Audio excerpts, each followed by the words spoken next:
CISF ने पकड़ी झारखंड से अवैध कोयला ले जा रही लॉरी, पुलिस पर उठे सवाल। पिछले कुछ दिनों में लगातार सीआईएसएफ ने कई अवैध कोयला ले जा रही लॉरी पकड़ ली है, लेकिन पुलिस का दावा है कि उन्हें कोयले की तस्करी की कोई सूचना नहीं थी। अब एक और चौंकाने वाली घटना सामने आई है।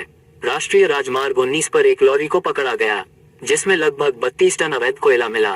ये लॉरी सीआईएसएफ जवानों ने ही रोकी। उनके अनुसार लॉरी में कोई वैध दस्तावेज नहीं थे और चालक कोई कागजात प्रस्तुत नहीं कर सका। चौंकाने वाली बात यह है कि यदि सीआईएसएफ का दावा सही है, तो इस अवैध कोयले की लॉरी झारखंड से बंगाल में आई थी, जैसा कि चालक ने स्वयं स्वीकार किया।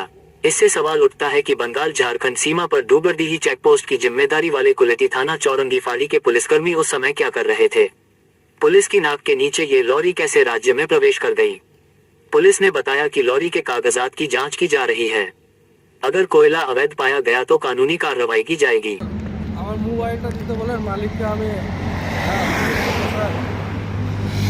গাড়িতে কি লোড আছে? কয়লা আছে স্যার। কোথায় থেকে নিয়ে লোড করেছো, কোথায় নিয়ে যাবে?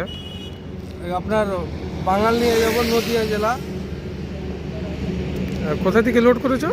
স্যার ঝাড়খণ্ডে। তা কি ব্যাপারে গাড়িটা দাঁড় করানো হয়েছে? গাড়ির কাগজ নেই? কাগজ আছে স্যার, স্যার থেকে কাগজ দিয়েছে।